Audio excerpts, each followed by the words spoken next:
We have been spending this last month, the month of January, talking about relationships. We've been talking about working with a series called You and Me. And I think it's important that we start off this year just with this fresh start and looking at this. There's two things we know. One of them is that there's nothing that is capable of giving us more meaning and more pleasure in our lives than our relationships. There's also nothing that's able of inflicting such pain and hurt in our lives as relationships. The other thing we know is that there's no such thing as status quo in a relationship. Your relationship is like a banking account, a checking account that has a monthly fee on it. So even when you don't use it, the balance goes down. You're either building your relationship or it's falling apart. There's no choices on that. It's one or the other. So we tend to forget. We need regular doses of that to remind us, to help us, to shape us, to keep moving us forward. So it's important that we revisit these things pretty often. And here's another plain fact that I think we know, and that is that we are hardwired for connection. It's true sociologically, it's true biologically, it's true from neuroscience. Everything says we are made for connection with other people. One of the ways we talk about this from a faith perspective is to say we are created for community. We're created to be in community, and God wants to use that ability to be in healthy relationships in order to not only fulfill our lives, but also so that we can be God's agents in the world, and we can carry out and help, what God's vision for this world could be like. And having healthy relationships is probably the strongest tool that we have among us. And so it's really important for us to be doing that. This week we're talking about intimacy. And as Melissa said, kind of a touchy topic. Hey, that was spontaneous humor, okay? But we're talking about intimacy, and it's a difficult topic to talk about. It's kind of taboo for a lot of people, and it's definitely misunderstood and underdeveloped, although it is just a dominant thing on our minds. We are preoccupied with intimacy and meeting our intimacy needs all the time. Before we begin talking, I have to just give you 3 disclosures about it. The first is just thanks to the people who helped me figure out what I do know and what I am able to share with you. Over the last couple of weeks, I've talked to a lot of people, including the staff, and they've just really helped me understand and put these pieces together. One person in particular is Karen Stevenson, whom quite a few of you know. She's a licensed therapist that she's actually done a lot with our community to help us kind of put some things together and to deal with some of these subjects and so on. And so I have to give her a lot of credit too. So if some of this stuff makes sense and it resonates with you, a lot of people will think. And if some of this doesn't make sense and isn't very helpful, it's probably the stuff that they told me. So that works both ways. The second disclosure is that I don't really know what I'm talking about here, okay? And you're all thinking, and why is that different from any other week? Okay, and what I mean is, I think I do know what I'm talking about, and I hope this makes sense for you, but this is tough stuff. When we were talking about things like vulnerability last week, when we were talking about what it means to be, together, to be an us, when we talk about things like intimacy, there aren't exact answers on these things, right? There's no prescription that anybody can give you. There's no 1, 2, 3 steps. Hopefully the stuff that I'm going to give you is enlightening and it makes you ask some questions and to look at some things. But you've got to take responsibility for this stuff, right? This is hard stuff. You need to wear it. You need to wrestle with it. You need to figure it out. You need to talk to other people about the stuff that we're talking about today, okay? People that you're in relationships with might be a place to start. Your life group would be a fantastic place. This is one of the best things you can do for each other is to sharpen some of these skills. So take the stuff that I'm giving you today, wrestle with it, improve it, bring it back to me. Let me know what you've learned and what you know that's better about that. Kind of going along with that is that we have this underused thing called mic check. So if I'm going someplace you're not following or you disagree or something or you want to yell mic check, you can feel free to do that. I may ignore you, but you can feel free to do that. No. Or you can also mic check me by sending a text or a Facebook message or an email later on. I think that's important to do, that realize that this is really, I'm trying to kick off a conversation here, all right? The third disclosure is comprised of 3 words: abuse, addiction, and dysfunction, okay? It's important to know that if in the relationships that you would like to make advances, improvements, make steps forward in what intimacy can bring to those relationships, if you yourself or if that person that you're trying to work on intimacy with is affected by abuse, addiction, or dysfunction, kind of the bets are all off, folks. You need help, all right? Trying to do the right thing with someone under those situations doesn't work. Someone whose life and whose power in a relationship is being affected by dysfunction or by addiction, they're going to twist and turn things in ways that are not healthy, whether it's consciously or unconsciously, all right? And that person needs help. If it's abuse is a way of taking the power of intimacy in this example of a relationship, and rather than using that intimacy in order to strengthen the relationship or improve a person, it tends to destroy the relationship and tear that other person apart, okay? So that's an important thing to know. And if you yourself need help with that, or because of the person you're talking to, and you need references, feel free to get in touch with me confidentially, and I'd be glad to steer you and get you connected with the places that you need to be. But those things really need to be said first. Now that said, intimacy. Why talk about it for a whole week? I mean, what's this all about? And basically, intimacy is just such a basic building block of relationships. It's so foundational to what it means to be human that we just need to stop and think about it and figure out what it's all about. So if you pull out your outlines, it's on the back of your Sunday paper, and I'd like you to fill this in. You're going to see a box at the top there, and it says, the purpose of intimacy. And the purpose of intimacy is to establish bonds of trust that enable safe and productive relationships, okay? Intimacy. Why do we have intimacy? Why is it so important? Because it establishes bonds of trust so that we are able then to have safe and productive relationships. I think God's all in favor of safe and productive relationships. And this is the way that we get to them. There is an entire psalm, okay, that I would like us to read together. It's probably is my favorite psalm, and it's really short. It's only 3 verses. That's not why it's my favorite. But think about intimacy, and read this with me. It's on your Sunday paper. It's also up on the screen. And you need to read this one kind of slowly, all right? Phrase by phrase. Take a breath, okay? O Lord, my heart is not lifted up. My eyes are not raised too high. I do not occupy myself with things too great and too marvelous for me. But I have calmed and quieted my soul, like a child quieted at its mother's breast. Like a child that is quieted is my soul. O Israel, hope in the Lord, from this time forth and forevermore.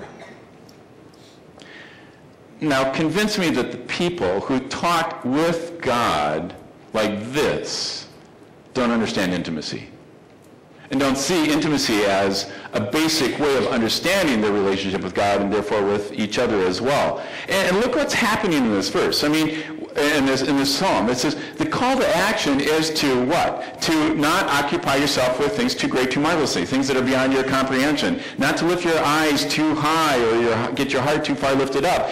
To try to run your life yourself, basically. But instead, to do what? To hope in the Lord, to trust that stuff to God all the time, now and forevermore. And how we get to that, how we get to the kind of relationship that has the sorts of bonds of trust that we can actually let go of some things ourselves and let God do what God's supposed to do in our relationships and let us do what we're supposed to do in our relationship, is to experience that kind of intimacy with God.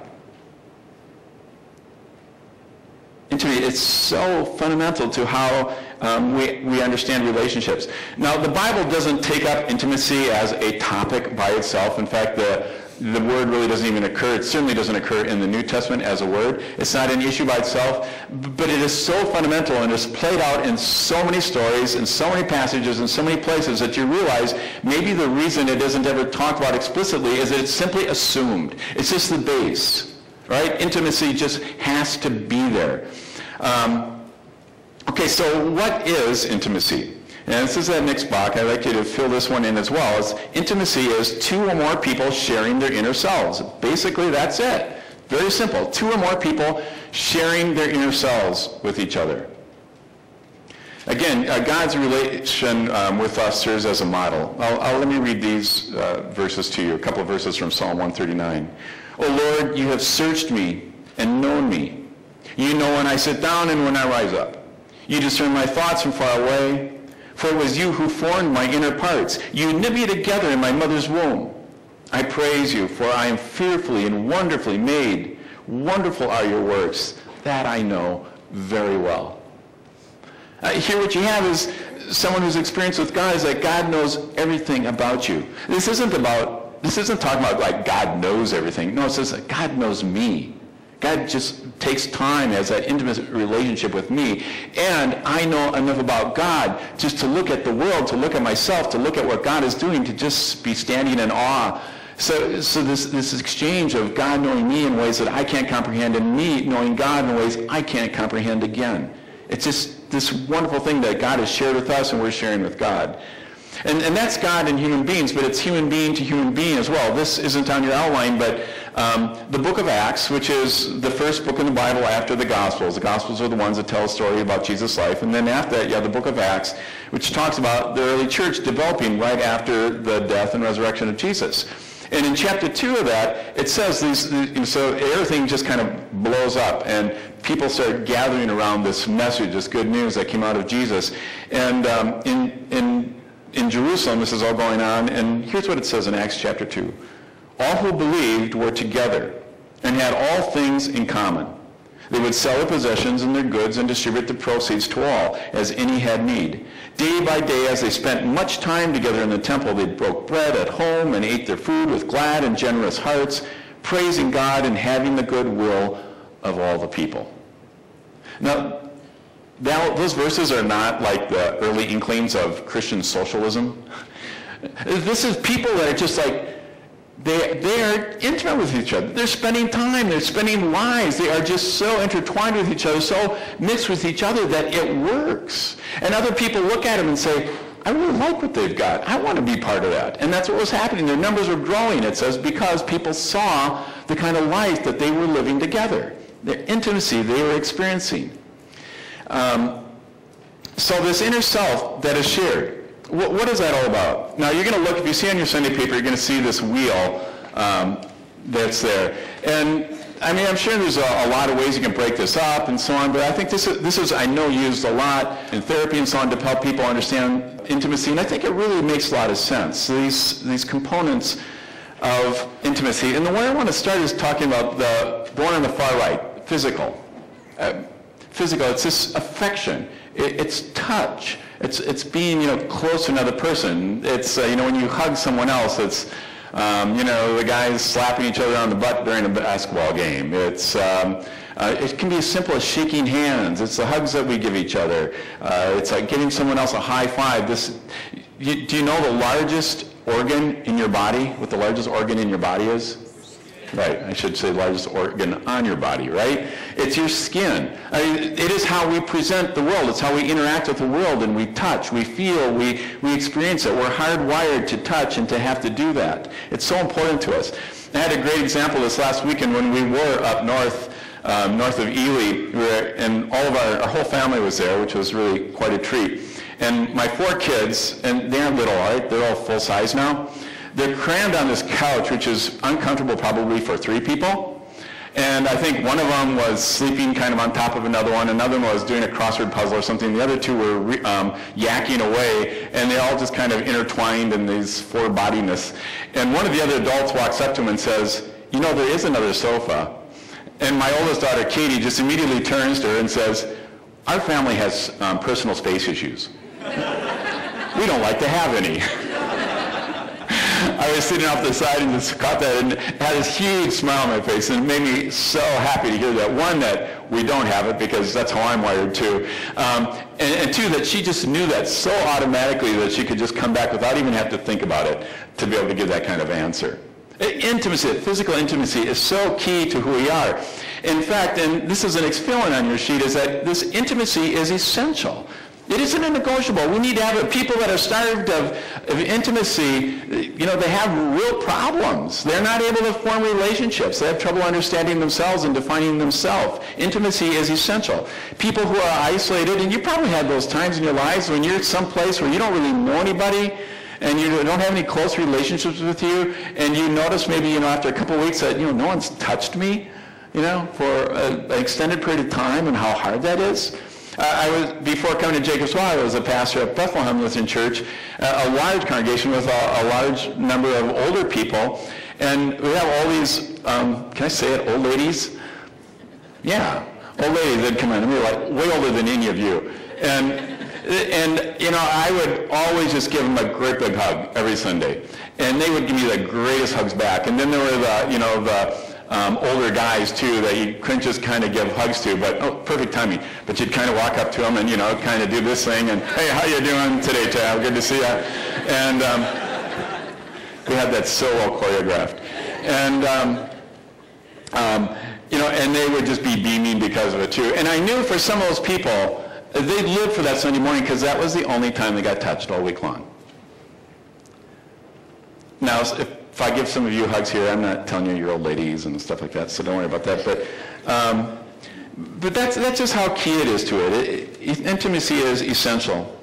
Social, the part of intimacy, this is play. This is building and maintaining, not just building, but maintaining a relationship, a history of shared experiences that ties us together, that gives us shared memories and those shared experiences, those things that we know to do, and where we kind of keep testing out a relationship with each other.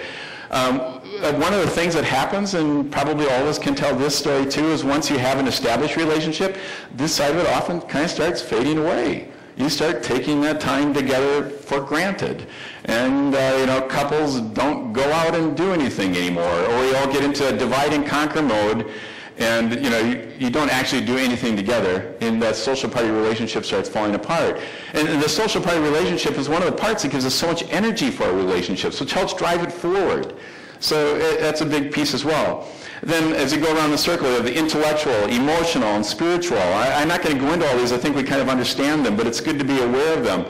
And these are all big too. They're big sources of energy for our relationships. They are that because we have important ideas that are really valuable to us. They're part of our inner selves. We feel things that too, the people that are around us that are closest, we want to share those things with. And we have these values, these deep-seated beliefs that, the spiritual realm that are also key to who we are. And if there's someone who's important to us, we want that person to know what those things are about. And when we get into those conversations, that really does build bonds of trust with each other. We begin to know more about each other, and we can trust each other with more about who we are. Being here, with us as Jacob's Well on Sunday mornings, with someone who's important to, can be a really powerful way of building a relationship with that other person. But only if you really talk about it afterwards. I mean, it's just one of the reasons we kind of make you say things to each other and talk here, but afterwards, digest what you think, what you like, then, not just roast pastor over lunch, but the idea is, what did you learn? And that's where it makes happen. That's an important thing to know, is that mere presence with another person is not intimacy, okay? Just because you're sitting next to that important person right now, doesn't mean you're having an intimate relationship or that this is going to build intimacy among you. The fact that you digest what happens here and you play out the spiritual, emotional, intellectual part of it is what's going to do that. Group life is designed to take these aspects and to build bonds of trust between you and other people, so that those relationships, so that you can have safe relationships that are productive and move you forward in your life. We need people to do that with. We need to take those ideas, those feelings, to have that time, those social experiences together with other people. Take a look at this story. So this is from the life of Jesus, all right? Jesus is at the home of a Pharisee, these kind of self-righteous, very important people in the religious community of Jesus' day. And he's having a meal with this religious authority, and this woman comes in. And I'll just pick up where it says, a woman in the city who was a sinner, that means a bad person, at least according to the Pharisee, having learned that Jesus was eating in the Pharisee's house, brought an alabaster jar of ointment. She stood behind him at his feet, weeping, and began to bathe his feet with her tears and to dry them with her hair. Then she continued kissing his feet and anointing them with the ointment. It's so embarrassing when that happens to me. No, but think about that. That's kind of bizarre. And this Pharisee doesn't like it at all. He says, do you realize who this woman is? And I love Jesus' response. He says, I came to your house and you didn't even give me feet or water to wash my feet at all. You didn't do anything. But here this woman is coming here and she hasn't stopped, washing my feet and kissing my feet. And why is it? It's because the teaching that I've been doing, she has heard what I've said and she's been moved by it. It's begun to change her life. She's found new life. She's found forgiveness in my message, and she can't help but express that thanks, that connection she feels with me in what she's doing right now. Obviously, he doesn't say it like this. Obviously, you feel no connection with me. I'm here because I'm an important person, and maybe I add some prestige to you being at your house, and so you invited me here. This woman has a connection with me. This woman there's something about the intimacy of our relationship that's going somewhere. A powerful story. So the next piece here, and this is really key to understanding what intimacy is all about, and I think helps us understand when intimacy goes wrong, is that intimacy is inherently mutual. It's mutual. That means it takes at least two people, all right? The definition, it's two or more people. It's not one person sharing his or her inner self with what? No, it's two people doing this together. You can't be done on your own. Intimacy that isn't reciprocated, it hurts. It's shaming. It's embarrassing. It's telling someone you love them and they're not saying it back. It's telling someone at work these great hopes and goals and what you're trying to do, and they say, that's nice. I hear it's supposed to be 35 degrees tomorrow, There's no reciprocation there. It wasn't given back to you. And that doesn't feel good. It certainly, it alienates. It doesn't build things up. Intimacy requires two people. And here's an important piece to pick up on, folks. This is why pornography is such a problem. Pornography is taken as a way of meeting intimacy needs, but what doesn't it have? Another person. There is nothing mutual about it. So it's building up something like two-dimensional that's supposed to be three-dimensional. It's a way of being a consumer for what we are looking for rather than a partner in it. It is learning to take what we want rather than being in a relationship where we give and freely receive back what our needs are for. And unfortunately, pornography has the ability then to begin to teach us this way of relating to other people, so that we take that experience with this non-mutual experience and bring it back to our own lives and our actual relationships, and we begin to destroy them too, being consumers with them rather than partners within them. So those are some important things to be learning there, and realizing that intimacy is mutual. And when it isn't mutual, then something needs to be done there. We'll talk a little about that in just a minute. Another learning here is that intimacy is expressed differently. Intimacy is expressed differently by different people. Now this intimacy wheel is true for all people. I think we all have all six of those in us, and we all need to develop skills and experiences around all six of them. But a lot of us, we kind of have an area that we are stronger in, or that we tend to lean to. Probably all of you have seen Gary Chapman's book, or read the 5 Languages of Love, 5 Love Languages. If you haven't, we've done some stuff here at Jacob's Well with that, but it's been a while. If you aren't familiar with it, take a look at it. It can help you understand, where is the area, what kind of, to change his words a little bit to the way we're talking about today, what form of intimacy speaks to me the most? Which one is the one that I tend to lean towards, and to be able to understand that and understand sort of the love language or the form of intimacy that the other people that you are in. And this is important.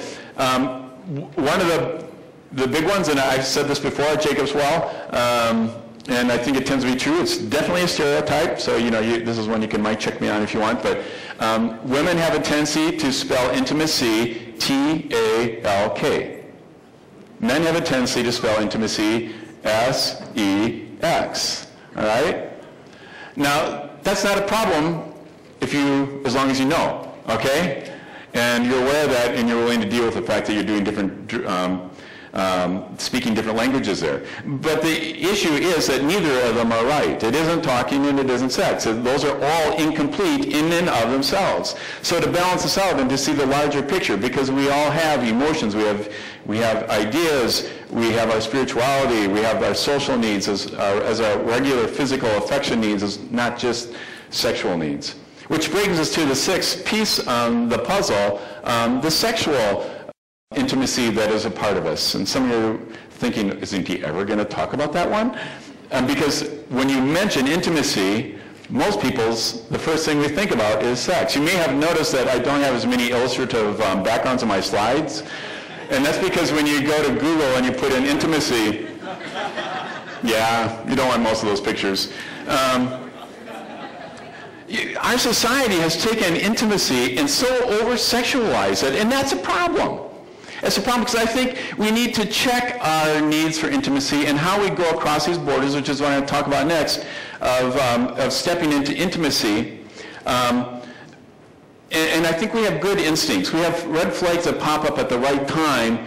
But when we do have those instincts, say something isn't right here, and we turn to what is the criteria? What's going to help me decide whether this is good intimacy or not? Society hasn't done us a real good favor.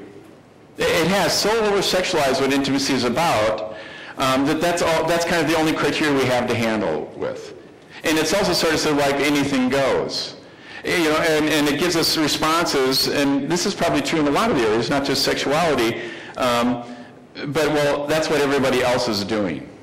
And so those aren't good reasons. There's a lot of things that everybody else is doing that you don't want to be doing, right? That isn't a good reason, a good check for it. Also, a lot of the role modeling that we have from media and so on, and I'm not a media basher, I enjoy the movies and everything else as well. I think we just have to digest it, we have to talk about it, we have to understand how these things fit into a bigger whole.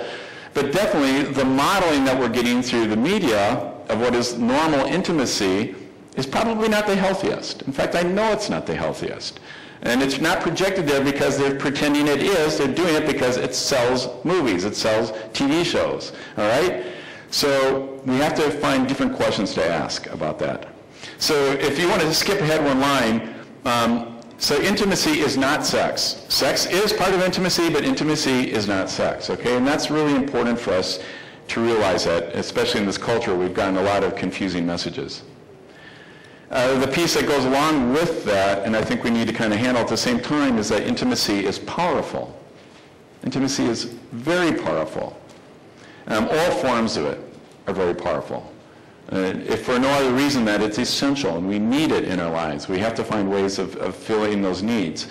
But being powerful as it is, and this is true of anything that is powerful in our world, certainly anything that's powerful to us interpersonally, is not only powerful to build up relationships, to build those bonds of trust for safe and productive relationships, it's also powerful and it can be used to manipulate, to tear down, and so on. We need to be careful about how we use intimacy. We need to be careful about how intimacy is extended towards us and towards other people. And perhaps I think, again, is, we can see with this over-sexualized understanding of intimacy that we have in our world, where, sexual intimacy is such a powerful experience for us that if it isn't supported by some of these other more basic fundamental areas of intimacy, our emotional, our spiritual, our intellectual intimacy, also, it's this experience that we have that seems overwhelming, that seems to build these huge bonds very, very suddenly that maybe aren't supported, that maybe the other person isn't really there, that maybe are going to simply fade away. So I don't say these things to judge people that may be having more casual sexual experiences and things like that. That isn't the point. It isn't about right or wrong. It isn't about prudishness. It's about the way we work, the way we are wired, how God is trying to lead us into good relationships and strong relationships, and not having a pretend world that we say, well, I want it to work this way because it feels good and it's easier and it's attractive.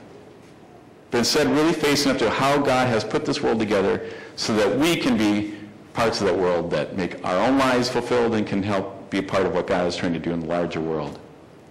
So to understand that then, this is the last part, and I think this is really important, is that intimacy knows how to be vulnerable, right? All last week, it's about vulnerability. So if you want to know more about that, go listen to that message or watch it on YouTube. But intimacy knows how to be vulnerable. You can't be intimate without being vulnerable. And that is that intimacy needs to risk, okay? Intimacy needs to take risks with other people. And sometimes you get your fingers burned with that. I know that, all right? That's true. But vulnerability is only one half of intimacy.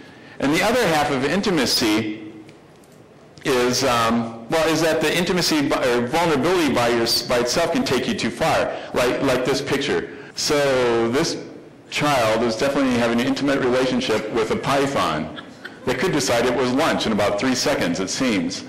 So there's times when you have to draw lines, and I think that's a great example of it. So the other half of intimacy is that intimacy not only knows how to be vulnerable, it also understands boundaries, and that's a really important fill in there, right? Intimacy understands boundaries. I want you to think of your heart, and you can put up your heart there, and around your heart you have this dotted line, okay?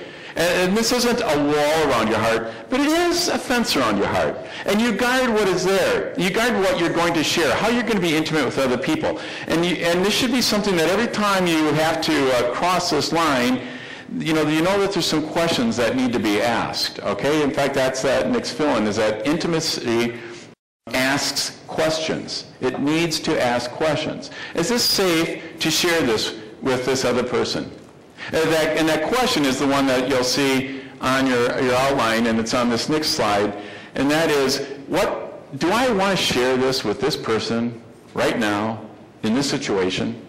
All right? So there's some safety issues here that I think they're important for us to understand how vulnerable we're ready to be, but there's also just some really practical things. I mean, I may have something that's really important to share with my wife or with someone at work, someone that I really know I can trust and that this is totally normal, but they're distracted right now. They're preoccupied with something else, and my sharing this big idea I know is just not going to get, the attention it needs and so on, and I'm just going to end up feeling hurt. It's responsible for me to say, to get to that fence around my heart and say, this is not the right time. This is not the right time. Or maybe this is not the right person. Or maybe I'm expressing it wrong. Now, we would all like to live in a world where we don't have to do that. I have this relationship with my spouse or my friend, whatever, and we can share anything, anytime. Yeah, I hope you get there sometime. But here's the problem with that. These people you're in relationships with, they're called human beings. And they're not perfect, just like you're not. And they have their good days and their not so good days. And it's not even a matter of good days and not so good days. They are who they are at that moment. So we can't just be ourselves and let ourselves just flow all over the world wherever we want, whenever we want. We need to be responsible and make sure that the other person is able to, be there with us and to build that bond of trust with us at that time. So that's a really key thing for us to understand, is that intimacy needs to ask these questions and to be about these things with us.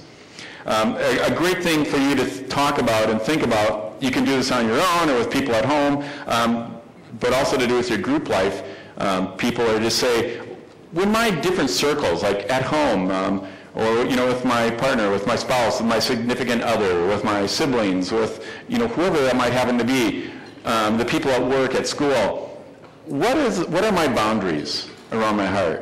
Where should they be?